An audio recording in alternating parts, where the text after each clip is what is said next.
Hi, hello. Microphone's working, brilliant. Let's go back one slide. We're just going to quickly introduce ourselves. Down there, that's me, Christian Stöcker. I am working as a professor at the University of Hamburg of Applied Sciences and used to work at Spiegel. I also work at Bertelsmann's Foundation and do research on algorithmic decision making. We added our Twitter handles, so if you want to be rude to us on Twitter, feel free. The title of the presentation is a little bit bulky. We thought about renaming the talk on why the internet makes the people more stupid than they actually are, but we decided to go with this bulky one. So Konrad, you start. All right, so we want to look for empirical analysis and present. We want to, first question that we want to answer is does it make sense for us to be here today? Does it make sense? Does the structuring of search engines actually have an influence on how people shape their opinion? Do people actually use these channels to make up their own political opinion? It really depends on how you ask them. There's two representatives questionnaires from the past year on the question of do people actually use search engines to inform themselves about current politics? One of the answers is they do. It's quite fairly widespread. The methodology, however, on how to do this was, did you use the internet yesterday? Yes. Then the next question was, from the next 20 engines and platforms, did you use yesterday? And then you could choose. And you also had the category further, additionally. Last question was, so you were on the internet, for example, you were on Google. Were there things that you researched like on the current political subjects? So the people who said yes were part of the 57% who are online or 3, 4, 5 times, informed themselves about the current political world scenarios through the search engines online. That's not really that much. 57%, that's about 24 million people that do this on a daily basis. So it's fairly widespread as a useful tool, but it's not everyone. That's the first empirical result that we've figured out. And what we didn't know from this number is how important is this really for their political opinion? How many people say that this is their main source of information on political news? There's another research that was done by the Reuters Institute, also from the past year. People were supposed to rank.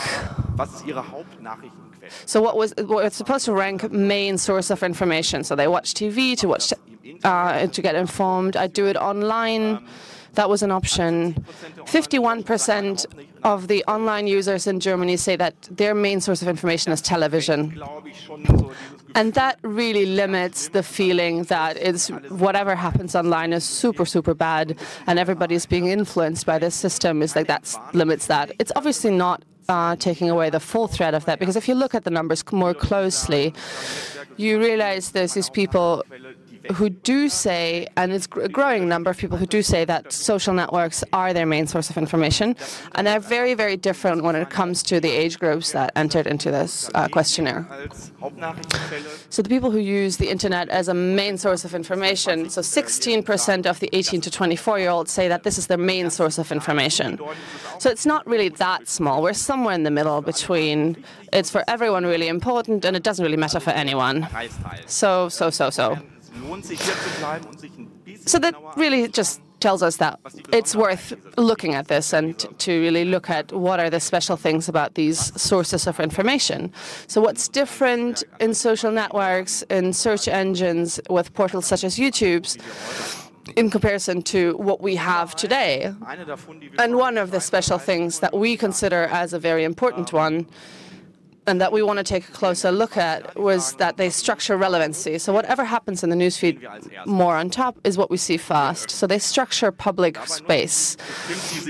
And they use certain signals from all of us, our clicks, our likes, less our actual reactions to what we are presented with.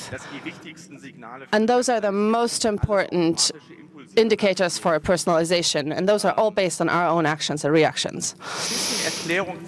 So a little quick explanation of what automatic impulsation means.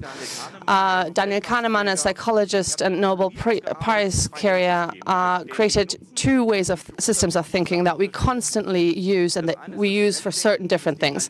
So one of them is quick thinking. It's called System 1. It's automatic. It's really fast. We almost don't really realize that it's happening subconsciously. That's what we use when we are in a conversation with someone and we realize, ooh, that kind of he's kind of an enemy of mine. His actions, his way of presenting itself, I analyze it as System 1 and categorize them accordingly. System 2 is what we do if we do our taxes and do complicated mathematical solutions. They're really hard. It's a conscious thing that we do. We think logically, we think them through. But those are also things that I don't really like the person walking down on the other side of the street. And then I think, oh, but I have certain fundamental beliefs, so where does that feeling come from? So I'm reflecting it, maybe because he's got a different skin color, but maybe I'm the kind of human that I don't really want to give into those feelings. So then my own convince of and beliefs are controlling my actions. So this typology we want to use when looking at these signals and what kind of signals are being used to be applied to filter and rank within the search engines and social platforms. So we did this exemplary based on Facebook. They're quite transparent about their abstract structuring of their newsfeed. You can build clusters based on what they tell you in their blogs and what people researched. So what kind of types of signals and clicks they kind of look at. So the relationships between the person that's sending an information and receiving it, the interactions of my past interactions I had, and the interactions of other people that I interact with. Those are the basic cues that lead to the structuring of the newsfeed within Facebook. So how can you make this visible? There's lots of details that you can see in the stuff that Facebook publicly says. I mean, they obviously don't really show you how they balance this, and not within the tiny changes of the 100 tiny cues that lead to it. But for example, your way of scrolling through a feed is what will, and if you stop for a few milliseconds without doing anything, that's a cue for them that this kind of content has a different consequence and reaction within you. And then there's other people that you interact with often. So these kind of things are being the ones that they look at and analytically use. So how long do you look at a video and all these things that you can measure? That's all of these kind of things we would set in System 1. There's quick reactions we're not thinking about in more detail. There's nothing we think about is this relevant? Do we want to just issue the signal that we like it or not, or find it offensive? No, it's just a psychological reaction. And there's obviously a reason that the systems are built in this way so these systems are intentionally built like that and approaching us in that way. There's also signals within System 2 that are analyzed by Facebook and Google. That's maybe paid evaluators, people who say, if I see this, I don't find it relevant because they have to write analysis about this, and then there's a subordinated, and without having empathy for that, but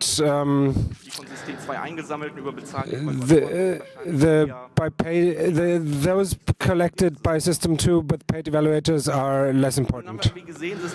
Now we've seen System 1 is playing a great role when it comes to the reaction towards content.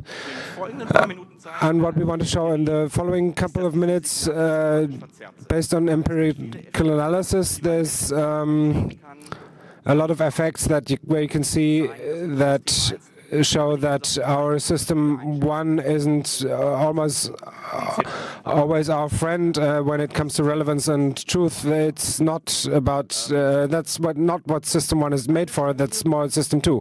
One study, well, everybody's going to say this. Of course, it's like that. That empirically is shown independently of Facebook has shown this concept: the relationship between recipient and sender, the friendship relation, and that's not a signal. If we impulsively think about this, the idea that people have a relationship with each other, and it's shown in a network, and then it's analyzed. But that's not how the system doesn't work. That Malik and Pfeffer showed, based on a data set from New Orleans. Everybody who has a profile in New Orleans were asked by these researchers, and between 2007 and 2009, then they were analyzed. What relationships do they have? How deep are they? And when were they created? And that's an interesting relationship, an interesting time, because 2008 Facebook introduced new kinds of relationships and introduced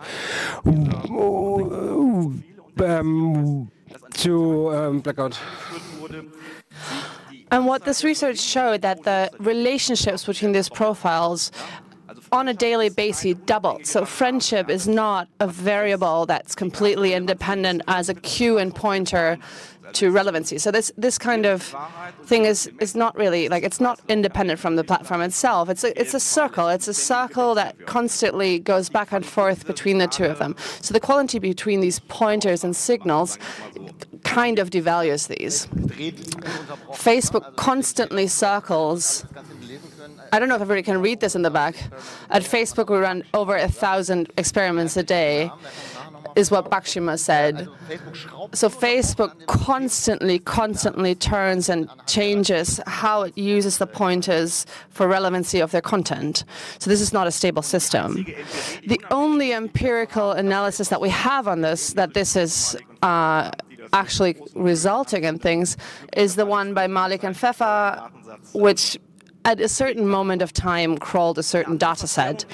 The other distortion that we have in our perception with System 1 is that based on very, very few sets of data, we make decisions. Everybody knows this phenomenon. You read a comment on an article and you question yourself, did the person that commented actually read the article that they're commenting on? This feeling, a lot of people have had this feeling in the past. They try to understand this feeling empirically, and that's quite complicated. It's a quite complicated study that tried to do this. It's really hard to do independent research on platforms. So the people use two sets of data, two sources. So from the URL shorter bit.ly, they used a data set on the links that were shortened to media outlets such as New York Times, BBC, Huffington Post, etc. And based on this data set, they know what links to these websites have been clicked in at what time. And then they used another source from Twitter, and they used the tweets that tweeted these links. And based on this data set, you can say that there's a certain amount of people that spread these news on Twitter. And if you compare these two data sets and the time cues from when these links were posted, you realize that there's no correlation between these two sources of when contents are being shared and when they're being clicked. So contents can be shared many times, but they're rarely clicked, for example. In the sum of the 10,000s of data sets, you're able to say that. You can't say that individually on one singular example, but in the sum, you can't really prove that there's a correlation. This feeling of one person shares something and that comments on something which they maybe not read based on their preview is about as well proven as you can do looking in from the outside. there's other people who did research, but they don't let you look at the data that they use, so that's why we can't really rely on that. So understanding how something is relevant, we make this decision a lot of times based upon a comment or a preview that has nothing to do with the actual content of the thing that's shared. Another effect that's very well proven and researched by now is that content that are emotionalized have a greater outreach than others. I will give you an example, a concrete example that are fairly good.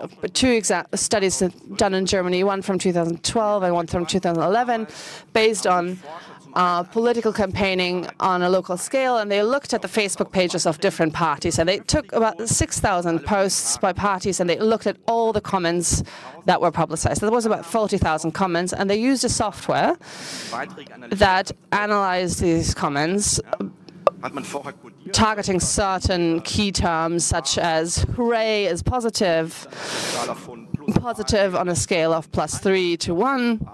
Hooray was probably +2 or +3. And on the other side, disappoint are negative emotions, and they are also being put on a scale and ranked on a scale to -3. What the researchers found out is that Facebook posts, the more negative connotated keywords and emotionally negative keywords are included in these postings, the more comments it will generate. And this emotional expression is being portrayed and travels from the comment from the posting itself to the comment section, to set comment, that set posting. So if there's a kind of sad, bad, negative emotion within the posting, there's going to be a sad, bad, negative emotion in the comment section of that posting. And they looked at the feed of other parties from in 2012, and they had a focus, and what they tried to understand was how quickly does news travel, and this also proved the effect. Anything that was emotionalized and that included emotionalized words was spread much faster, and it's even greater with negative connotation and negative emotionalizations of things. And the time between the first retweet and share is the shorter, the more negative a posting actually is. This shows that our reaction towards certain contents doesn't necessarily relate to the quality of the posting, but it correlates with the intensity of the emotion independently from what it actually says. Or to say it differently and rephrase this, everybody's probably experienced this, who's ever been in a social media network, acting out, being there generates negative emotions. You've all had these feelings in the past. Now we're moving on to the next. Nixon. We talked about stupidities before. There's a number of psychological basic mechanisms that aren't really new, that the descriptions reach back to the 70s and earlier, and we believe that most of them interact with what Konrad drew out before, the heuristics of availability, which basically is what we've heard before very often. You will consider more true. Kahneman, who wrote this great book with the System 1 and 2 is Thinking Fast and Slow, who developed this concept with adversity in the 1970s in a very legendary science paper. When a plane crashes and you report about this and ask people how likely it is that a plane will crash, then people will believe that it's more likely than before. And that's if people hear news, they will consider things that likely, and that's why from the right things are believed more that are repeated. Like if you write about every headline, you write refugee, then people believe that refugees, for example, are more criminal. Some things are interconnected. Confirmation bias and cognitive dissonance. Well, confirmation bias you can describe as we really don't like to get rid of our opinions. When we have an opinion, we take all sorts of endeavors to stick to these opinions. We'd rather fill a void in our memory with things that fit to our beliefs. And cognitive dissonance has been described in 1972. Cognitive dissonance is if both information, if you have two concurring contradicting information or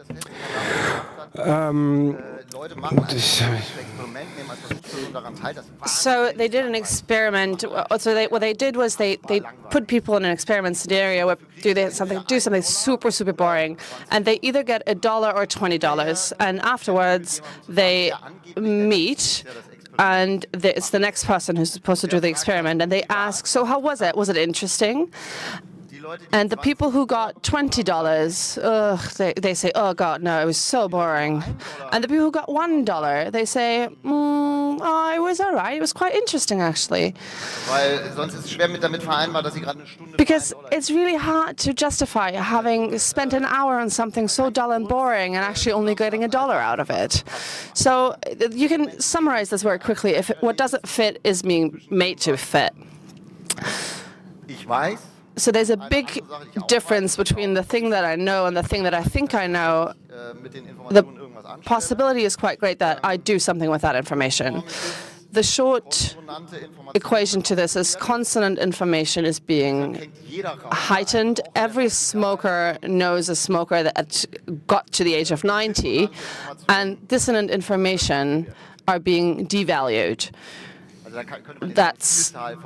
You can give multiple examples on this. Everyone in this room has read something on social medias. For example, in Germany, there's only 5% of Muslims. There's always someone that will say that is not true, and they will find a way to prove that that's not the truth. So dissonant information is being devalued. To go back and summarize this with the words of Daniel Kahneman, system one, so all these ways of cognitive ways of thinking, confirmation bias, consonance dissonance bias, blah. So all system one processes. There is psychologists who probably would stone us if we constantly use this, because Kahneman is using the system one as a framework to summarize the research of the past 20 years. A good idea, but in Kahneman's own words, acceptance of suggestions and exaggeration of the likelihood of extreme and improbable events. And these last two sentences are obviously quite well that fit with the horrible word with F that we've tried to avoid using, which refers to the fake news. But, for example, to believe that Hillary Clinton, together with others, has led child pornography and trafficking ring based in the basement of a pizza parlor is obviously the thing that we should summarize under that. Fake news is maybe not really useful as a term, but there's one definition that's maybe useful. It doesn't really. It's one way and shape or form that this is developing, and honestly, even after Trump now used it, it's the one thing that we cannot really use anymore. It doesn't really have any meaning at this stage. So now we're going to show you something that probably a lot of you don't know. There's a researcher in Stanford called Fock, and there was something that he developed, and he developed the term captology, which is short for computer-aided persuasive technology. How do I get people, with the help of technology, to do stuff that they wouldn't normally do? That is exactly what this platform, what about 50% of you out here are doing with you. This is what they constantly do, and they do that with intent. So the way that these networks are being built, the system Okay, so one of his students published this book called Hooked, and it's researching the habits, which in English doesn't just get what your habits are, but also means addiction. And the most important quote that I found: Doing must be easier than thinking.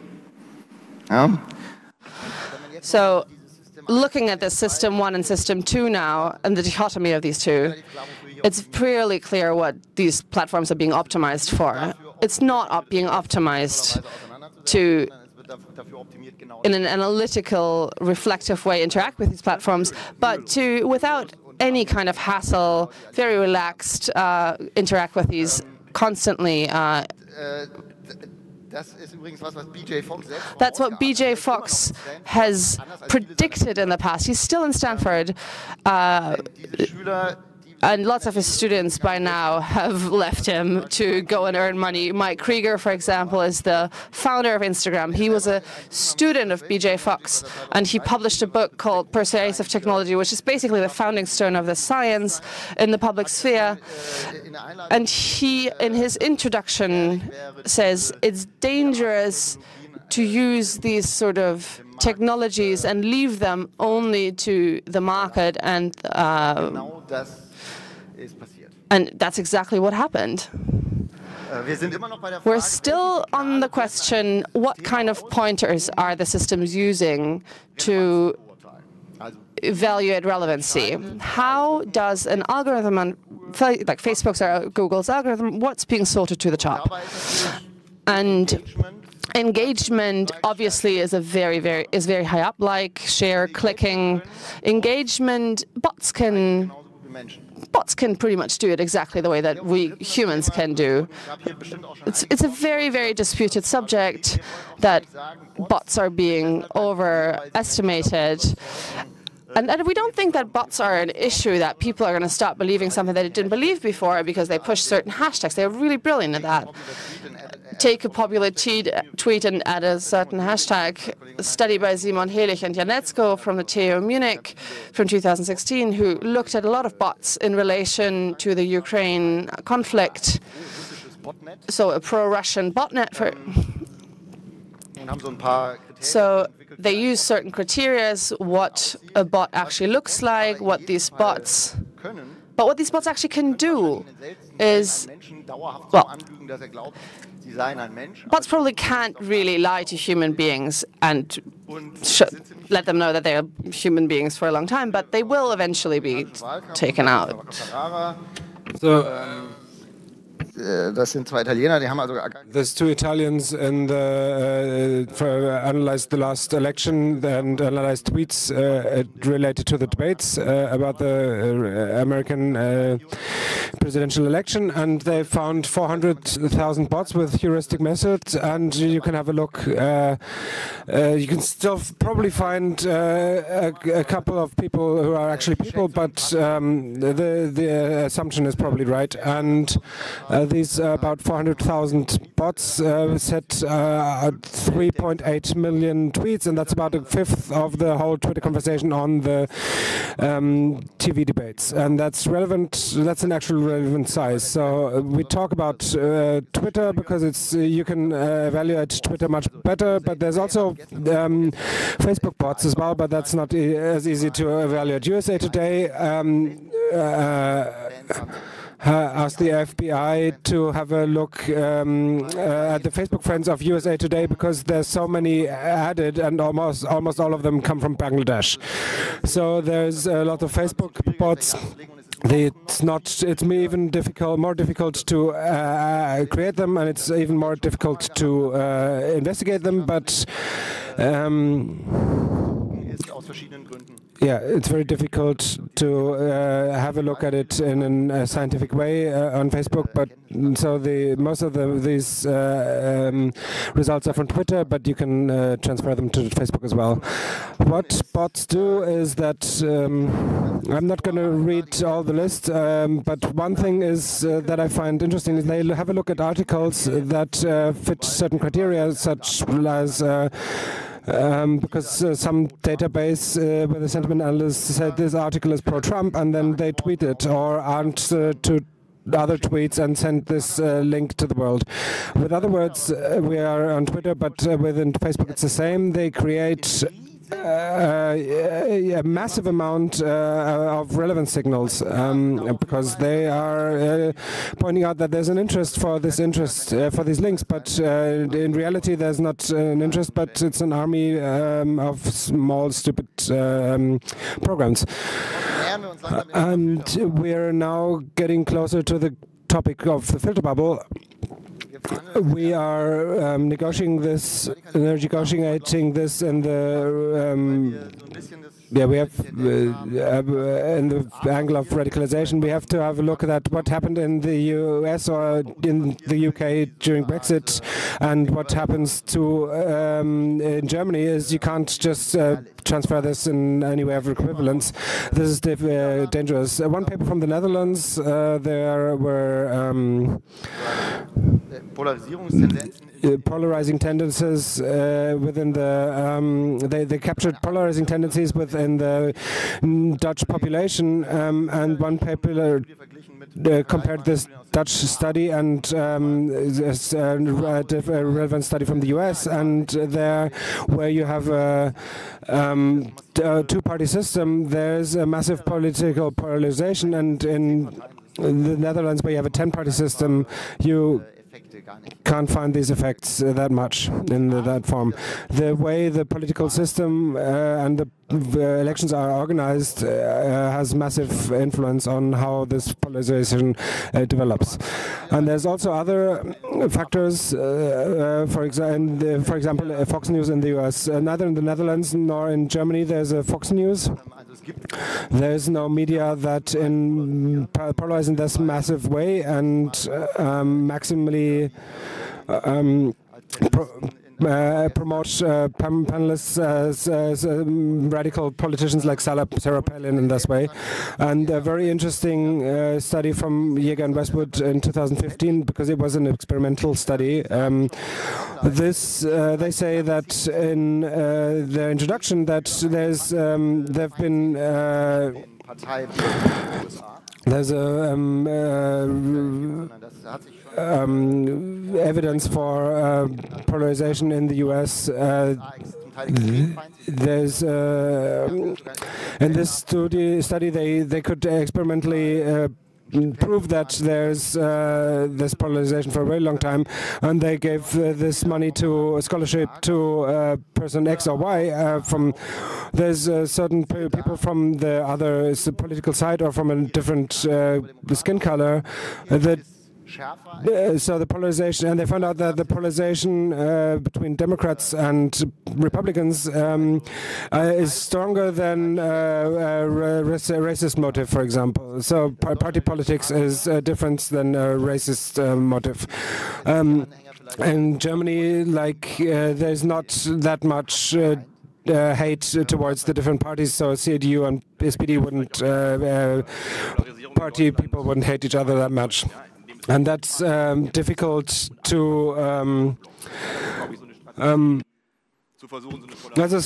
so in Germany, creating a polarization strategy would say the old parties and the dirty old parties, and then there's one party that's different, and then there's also the lying press theme of lying press to create a sentiment that wasn't there that much in Germany, and we have the hope that it won't work that much. The question is whether there's a filter bubble actually exists. That's the picture from the guy who invented the filter bubble, and that's the information universe based on personalized filters that show the web and show how people interact there.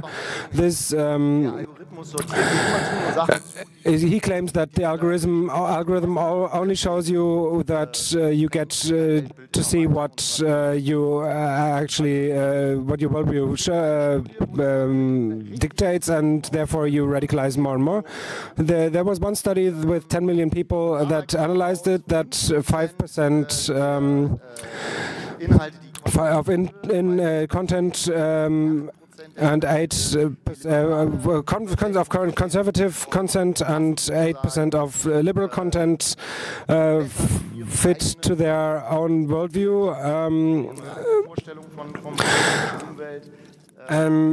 Then if you just randomly choose this. So in short, the algorithm says, yes, the algorithm makes sure that left people see more left content and right people see much more right content, but it's just 5 or 8%. The interesting is who made the study. So Mr. Bakshi, I said before, do you remember this name? The Bakshi works in Facebook's research department. The only big-scale study about the question is whether there's a filter bubble within Facebook is from people who work in Facebook. So it was published in Science still, and because Science was also not exactly happy about this, so they added another paper where someone claimed that it's difficult that those who work at Facebook publish a study that's a difficult topic, and they also claim that the study isn't right about the data, and the study says that's all not that bad, and people don't see that much about their political affiliations, and it more fits, There's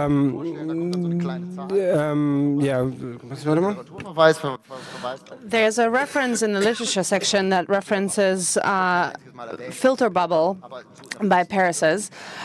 And it's not mentioned in this book at all, except for in a footnote. And this honestly just kind of appears to me as if the people who are employed by Facebook are trying to devalue what other scientists are saying about these things. There's another study that looks at the echo chamber question independently from Facebook, a group of researchers that basically found results that would prove both sides. So on one hand, yes, people are more segregated in their ideologies based on the information they get in social media and search engines. But on the other hand, they also find things that they normally would never ever see. So it's a bit counterintuitive, both of them, but both of these things can be true. So primarily, a lot of people that took part in this study, I will show you really quick what this looks like. The big dots are lots of data. The small dots are small sets of data. And then you can see what people look at directly, like when they type NYT into their browser section, the separation isn't as big with the ideologies, with the different ideological opinions. But the stuff that they look for in search engines, the separation is actually quite big.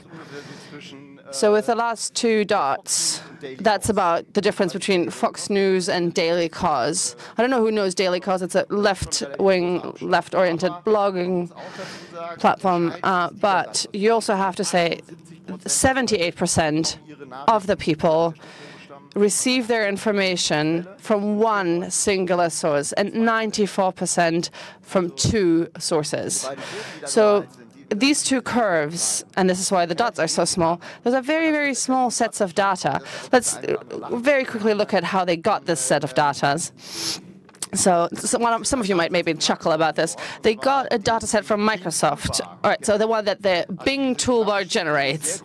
So the whole data set is very, very large. 60,000 people for 3 months were observed, but it's only people who use the Internet Explorer. So that's a very special set of data. All right, so back to the question, is the Internet at fault when it comes to everything? There's one study that says, it's very new, and we look at how polarized are Americans and what age group are they in. And look at it. The older they are, the more radicalized they are in their political opinion. And the authors of this study say that so the old ones that really don't use the Internet and social media are the most radical ones. So the Internet can't really be at fault. This is a causality that's not necessarily true and clear-cut that way because polarization was there before the Internet existed, but could obviously have a totally different effect on the Internet. So, and I mean, there's also multiple reasons that could cause polarization. The other interesting study is from a group of researchers from Italy that have done many fold. From the Institute of Advanced Studies in Lucca, they looked at how people act in public Facebook groups that deal with scientific subjects, and then the ones that posted in groups that interact with conspiracy theories.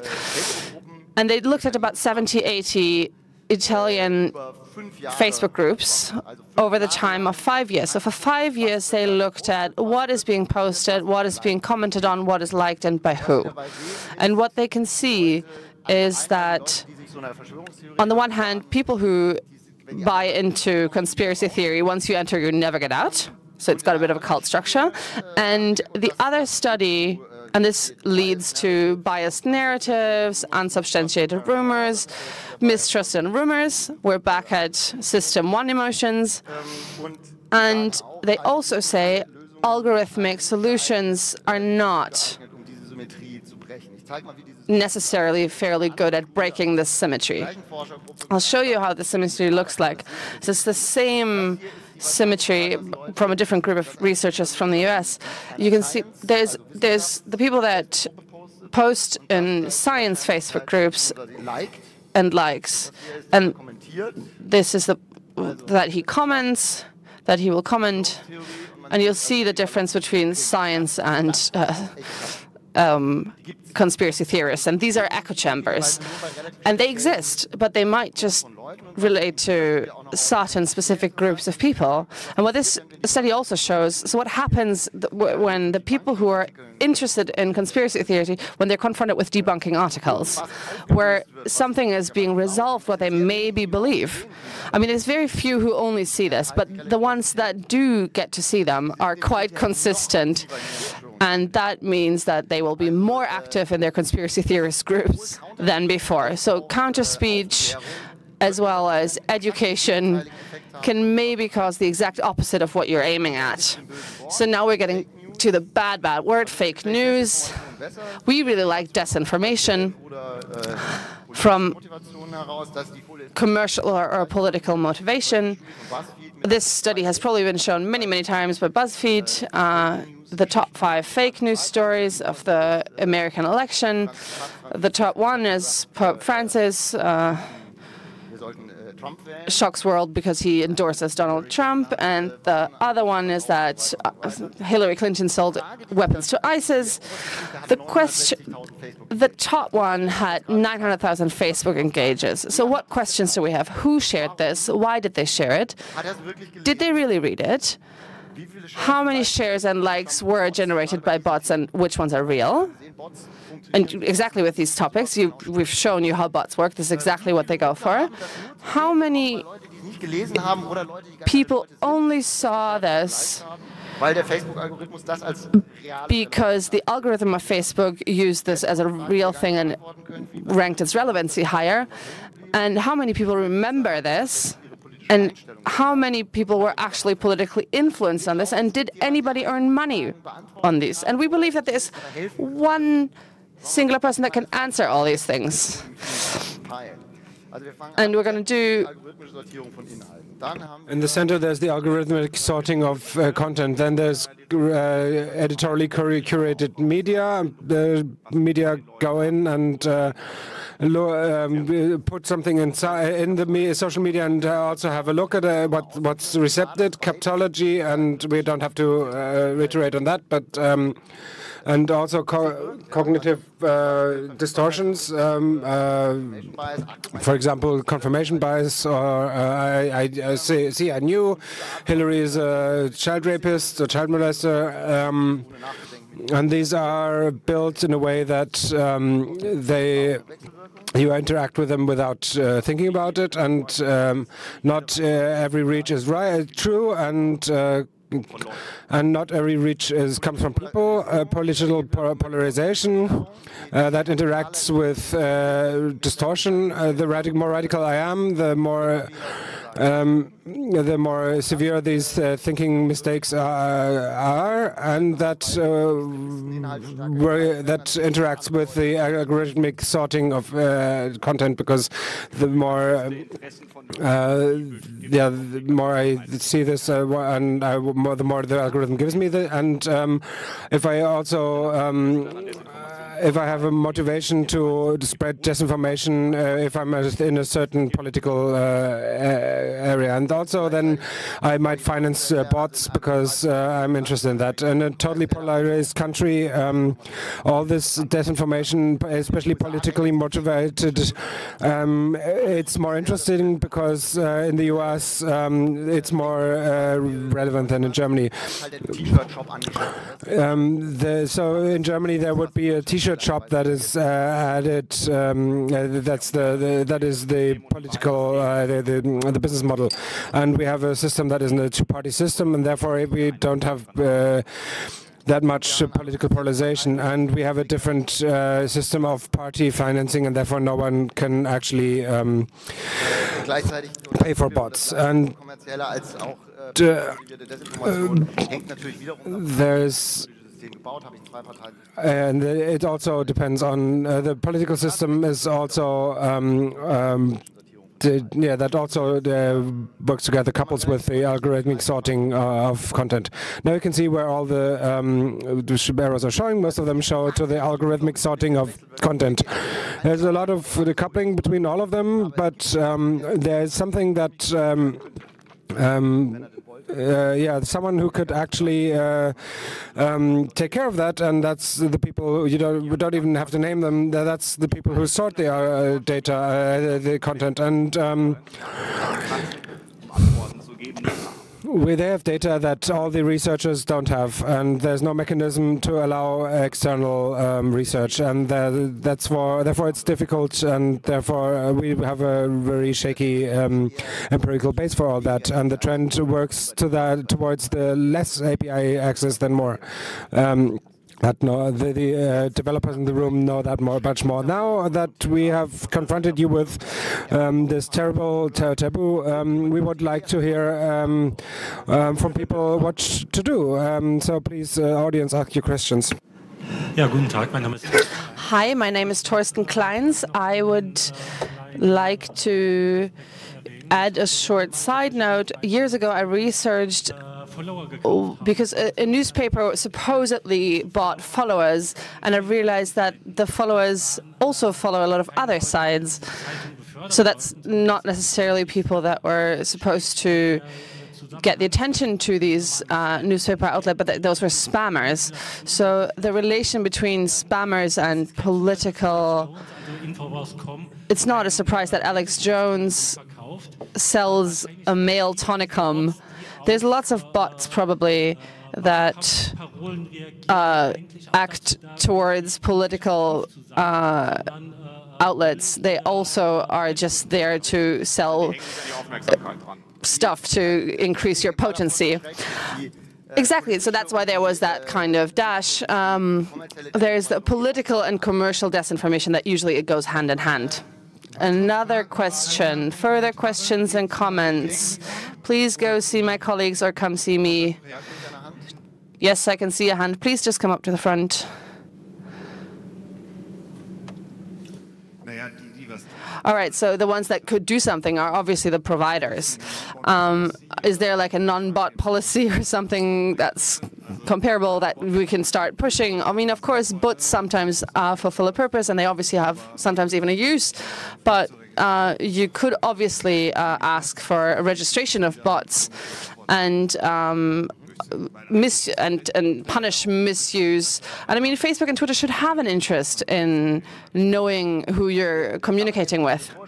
We're going to collect these ideas under the address that you see on the slide up there. If you're interested in that, please send us information and add.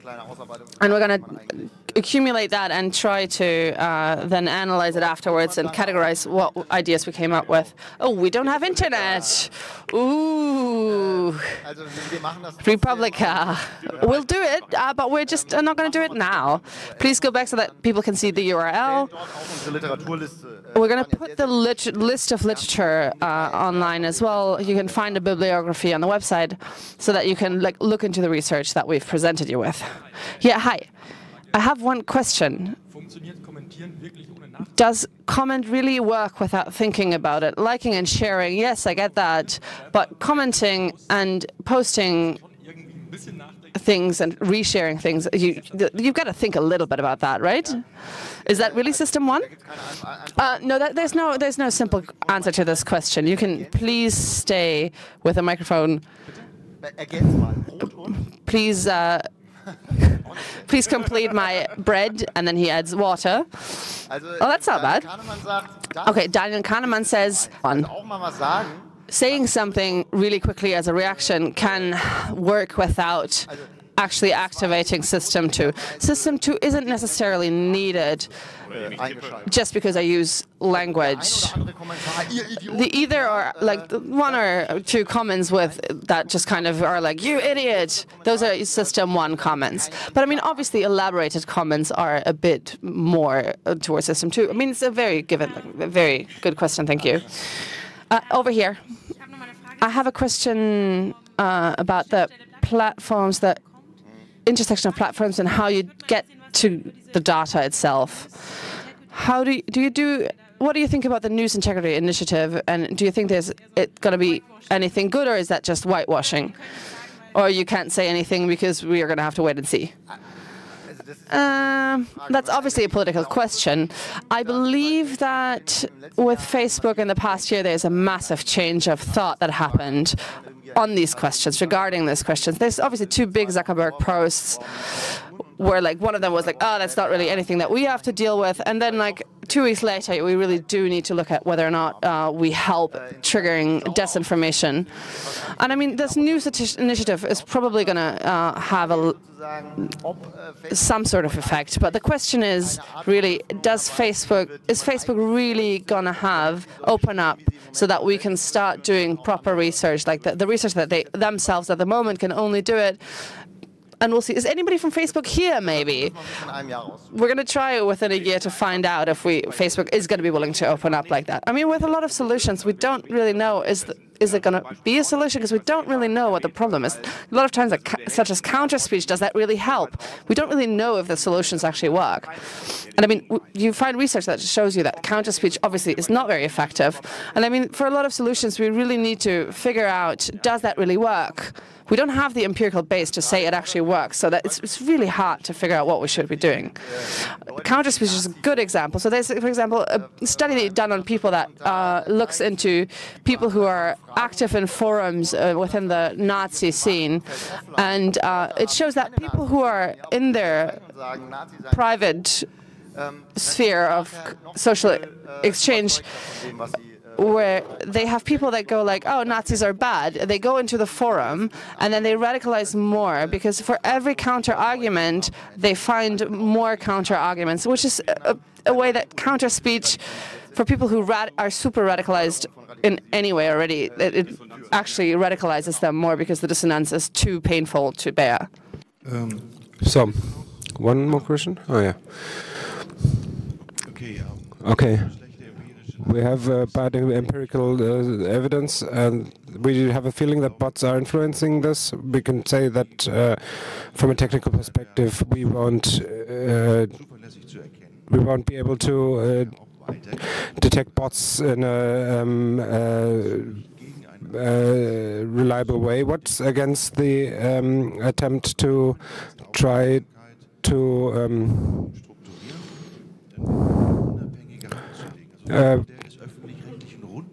to put all the algorithms into a public sort of sphere and with the public regulation board.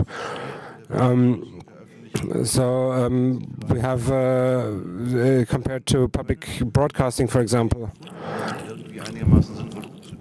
We would have a way to do this, to deal with that. What would be against this. I would think about why could this be the idea.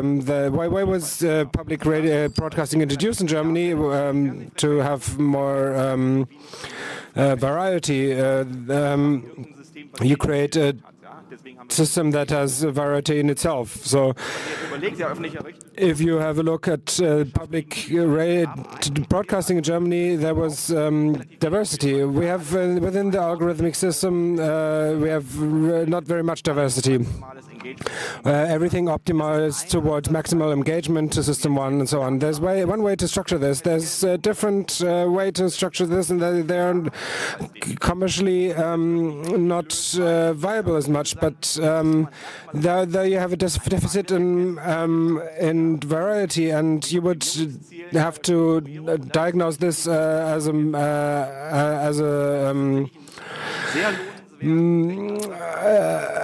scarcity, and then then you could create. Then you could talk about how to create more variety. The problem is that for classical media politicians, it's very far from them, and it's very difficult to think about this because the scarcity of variety is a very individual one, and not so much within public broadcasting that was spread over the whole population. And you have to have a look at that and then decide. My question is this. The topic of the polarization is new, and the individualization, it has to do with individualization, and like your circle of friends is also a filter bubble, and the question is whether it's strengthened by the digitalization, or is it just more visible nowadays? I would say both. But we have worked out some specialties. So we have very few systems with an impact on the broad broad masses that are optimized towards system one. These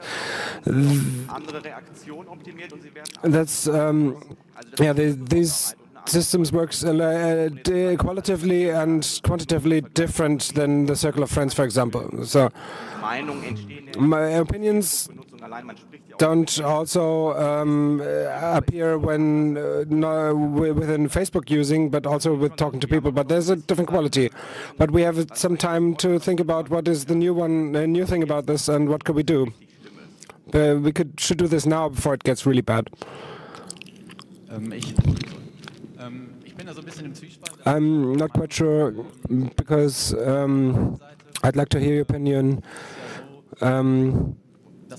It's on one hand, Facebook annoys me, and I think we have to work towards to get people from this platform away from this platform, and then, for example, we could put on the agenda that many online websites that don't allow commenting anymore for difficult content, and should we create more mechanisms to allow commenting there to get people back from social media, back to the traditional media?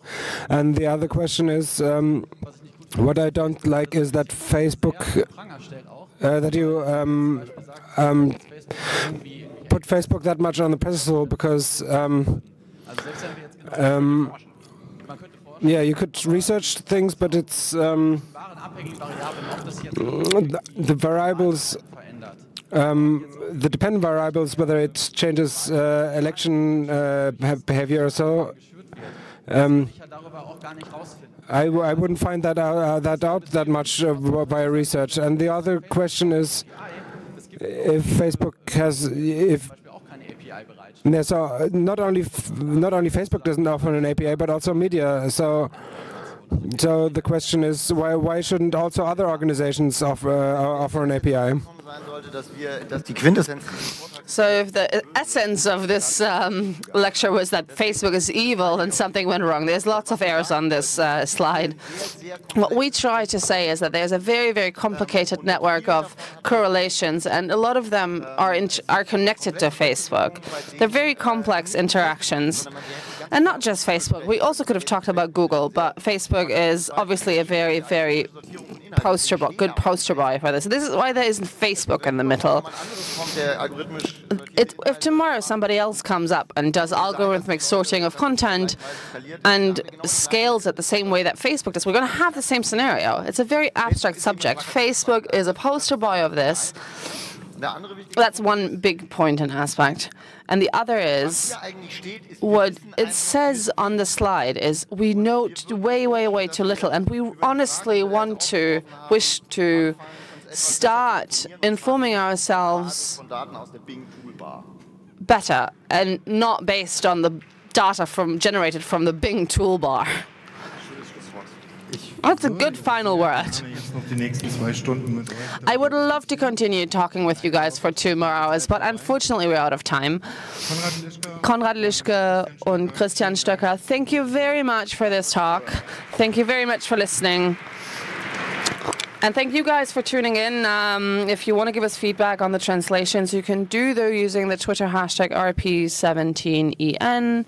And for you translated today were Julian and Malum.